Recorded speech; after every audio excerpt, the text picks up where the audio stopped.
Hello ladies and gentlemen, it is me, MasterFeja, yet again, coming at you with a high-grade review. This time of the 1 to 100th scale Heavy Arms Custom from the OVA Gundam Wing Endless Waltz. And of course I'm coming to you from my busy schedule of summer sleep, junk food, and excessive video game playing. Now, this particular model turned out fantastically! My goodness! The detail that came in this model is fantastic. Really, the only thing that I could say could use a little bit more detail is the pretty much solid one gray colored Gatling guns that this guy comes with. But aside from that, it has so many nifty little things.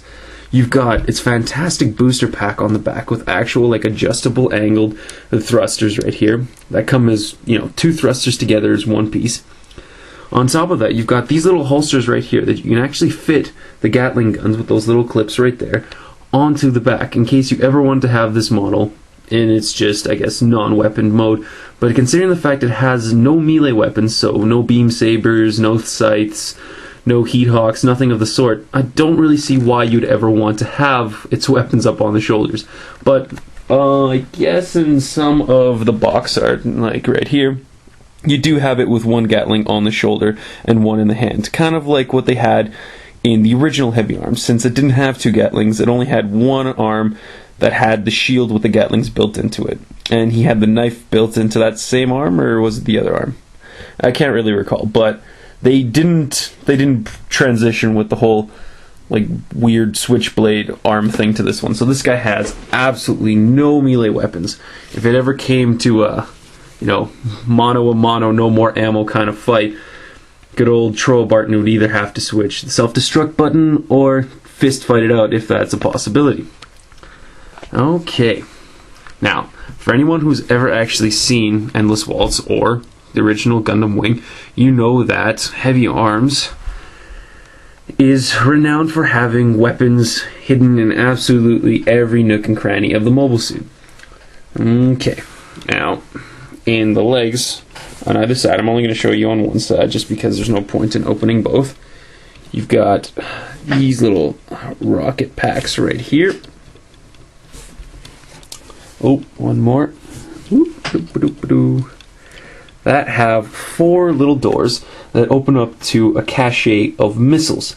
Now, when I was reading the box, it said that this thing has both heat-seeking and some sort of other tracer missiles. I don't really know how to distinguish the difference, but there's the missile pack right there on the right leg. Now, there's obviously another one on the left leg as well, but I'm just going to leave that for your imagination because I imagine you know what that looks like. Now, another cool little thing is that on both skirts, let's see if I can, I'll have to put this down. Won't let me wiggle it with one hand.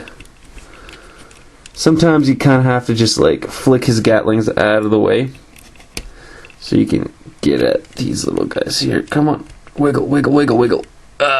Almost, there we go. Cool. So, both of the hip skirts there come with built-in missile packs on the sides as well, and the way that they did this on the particular model kit here is actually quite ingenious. It slides in and out. I'll push this back in just so that it can have the missiles put away and it can come back out for when he's in full attack mode. Now, another thing that was similar in the original Gundam Heavy Arms is the Gatlings positioned right on the chest, with both of these frontal plate armors just popping out like that. He's obviously got the shoulder Vulcans right there and there, and I think those are little mini Vulcans on his head. Okay, now, aside from the classic Gatlings on the chest, you've got missile packs on. Come on. Kind of angling back. 1 sec. Oh man, I need to get a head-mounted camera or something. Okay. So, as you probably can't see because I'm not holding the camera up, both of the shoulders have two sets of, actually technically three sets of missiles each that pop out like that.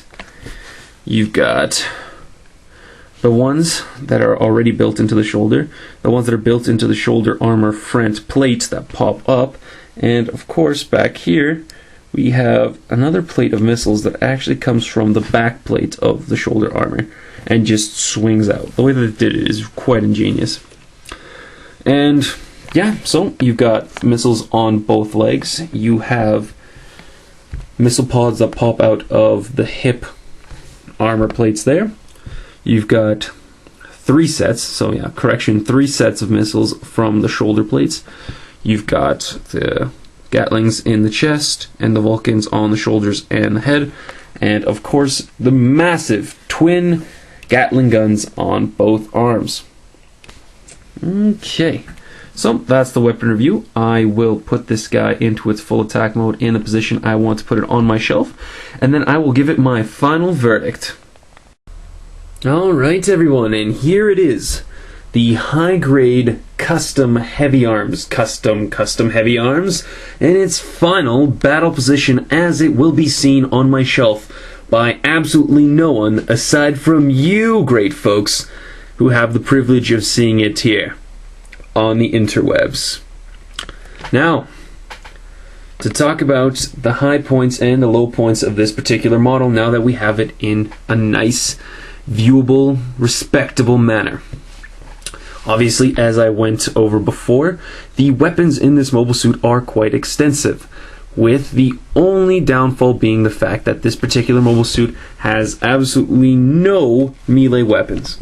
Mind you, considering the fact that the name of this mobile suit is Heavy Arms, I don't imagine that having a heavy sword would make much sense.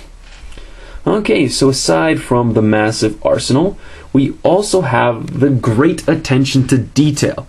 Now, just from looking at it, it has about 5 or 6 different basic colors that they use a lot in the mobile suit, but the way that they mesh it all together with the aquamarine of the basic armor, the white of the legs, the dark gray-black of some of the missile pads, the light gray of the Gatlings and of the heavy arm Gatlings, the yellow of the little kind of head fin and the shoulder claw things, it all just works together greatly.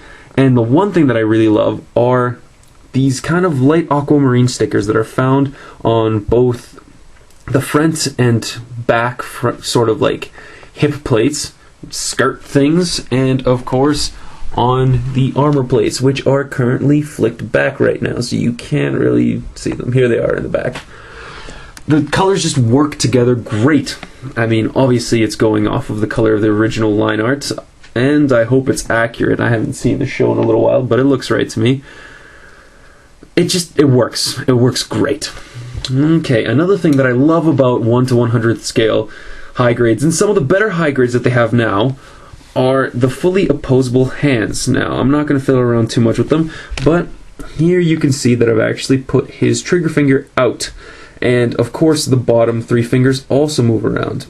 Now, the thumbs doesn't move, but in this case, the way that the hands are built, they pretty much clutch those handles for the Gatlings perfectly. Now, another awesome thing is the fact that this model is balanced perfectly. Now, here's me shaking the table quite profusely, and it didn't fall over. You know, I honestly thought that this mobile suit would have a problem with being top heavy. And on top of being perfectly balanced, the way the joints work in the arms, I was afraid that he wouldn't be able to hold up his Gatlings very well. And as you can see here, he is holding them perfectly. Now, I just have him downward angled on purpose. You can have him fully up if you want, the only limitation being the back of the Gatlings tend to rub on the shoulder armor a little bit, so you can't have the guy kind of like turn his arm around and have it aiming down the barrel. That's really the only limitation of opposability for the guns.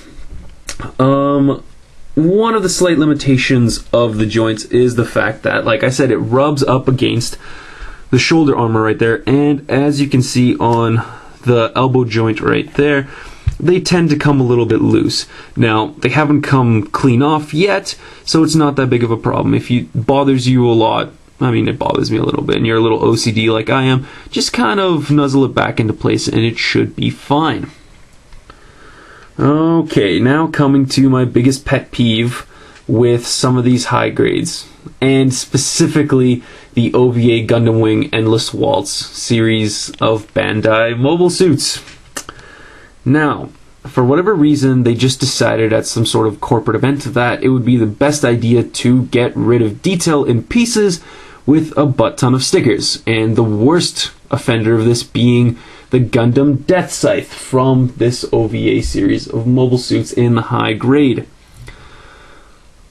Fortunately for anyone willing to buy this mobile suit, and I highly recommend it, is the fact that this one uses very few stickers, and on top of that, they work magnificently. Now, the few stickers that I can show you right off the bat here are the cockpit sticker right here, which is really the only one that bothers me on this particular model. You have the skirts on the front and the back, and of course the stickers that are on the back of these missile plates right here, and the eyes, which you can't really see right here, but they are there. So this mobile suit actually uses very few stickers, which I loved, and the ones that they did use add fantastic detail and were really not that cumbersome to put in, and they don't really come undone that much, except for the cockpit, as you can kind of see it unsticking at the bottom there. It's just, that's really the only thing. For whatever reason, cockpit stickers and the ones that you put on kind of like the cuffs of mobile suits are the only ones that don't really stay very well.